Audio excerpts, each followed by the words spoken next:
Good morning, YouTube. So today is day one of doing my respiratory therapy program from home.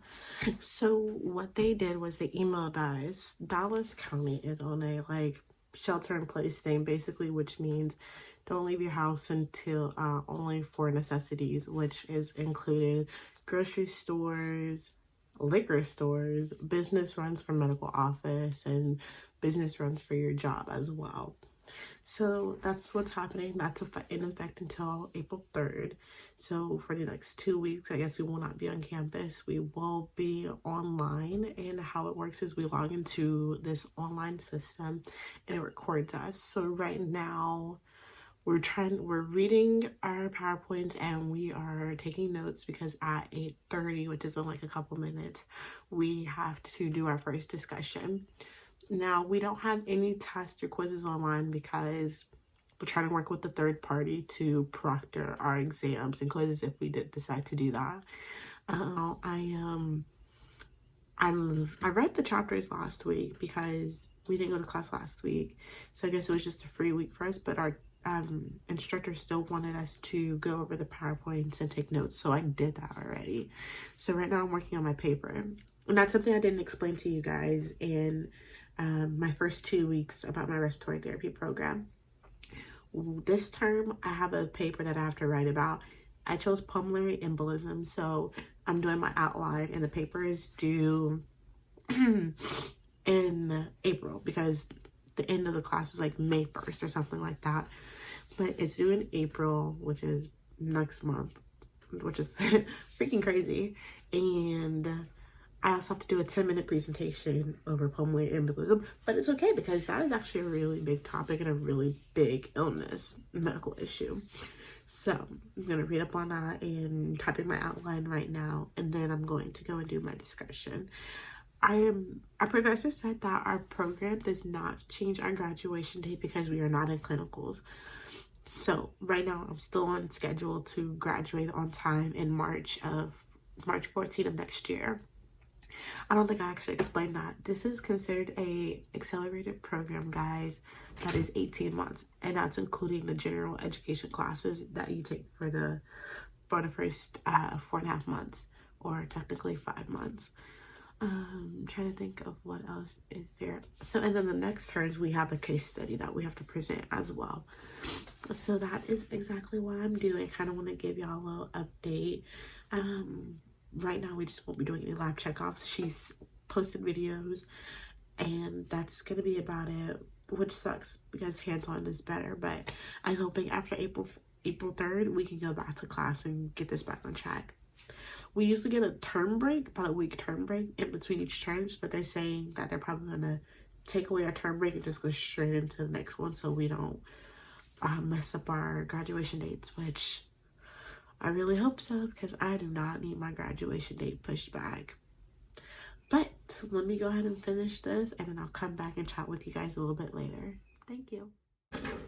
Good morning, YouTube. Today is day 3 of technically it's week 4, but it's really week 5. I'm trying not to let my computer with my glasses interfere. Sorry. So what we've been doing is having everything online. We don't have any test or quizzes online. They're still trying to figure out how we're going to do that. They're trying to get proctored exams, so that's what we're kind of doing. But my dog just tried to come in my door and just and so slowly. It's funny. So we have a little chat that we're in with our class. So we go through and ask our instructor questions, or we ask her other things. Hold on, guys. Sorry, my boyfriend's actually here with me this week, and they're working from home, and they have this little meeting thing that's annoying and forever long. So he walked in, but he left so I can finish recording this little segment. But so we have this chat that we're doing where we talk to our instructors, well, one instructor, sorry, and then my other classmates were all in this chat together.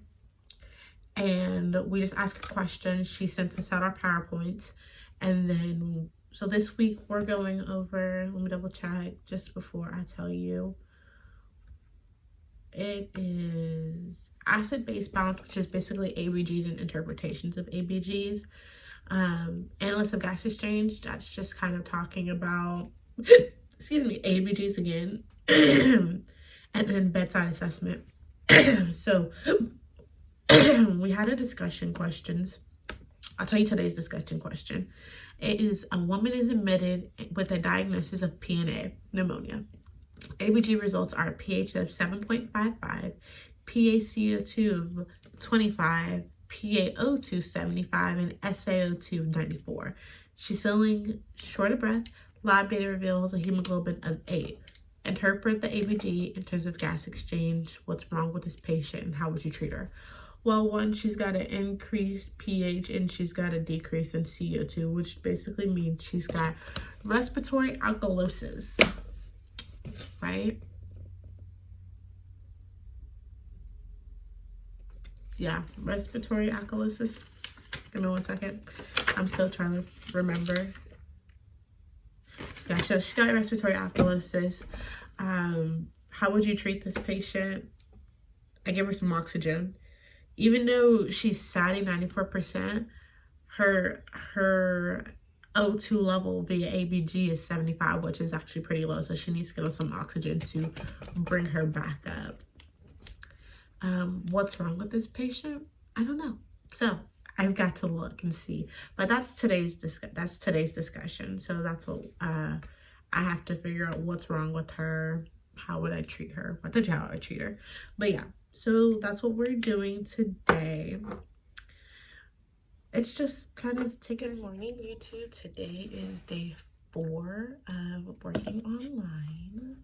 Let me see if I can turn down my brightness and that will help. Ooh, that helped a lot. I mean, I'm gonna have to turn it back up to see, but whatever. Excuse me. Yeah, so guys, today we should get an update about how we're gonna do our quizzes and tests. I'll jump back on for a video and tell you guys what she informed us of. Also, don't judge my hair. Right now, I went through all of our chapters that we needed to for this week, so now I'm going through and doing the homework. Lovely. The chapter that I'm on is analysis of monitoring gas exchange. This week, I don't know if I told you guys, it was ABGs, gas exchange, and bedside assessments. So I'm gonna continue on that. Once she gives us an update about how we're doing our tests and quizzes, I will let you guys know. Hey guys, so it's actually Friday the next day, and I wanted to tell you we did our first quiz today over ABGs. And because I understand it, I will do a video on how to interpret ABGs, and the way that I found was super simple.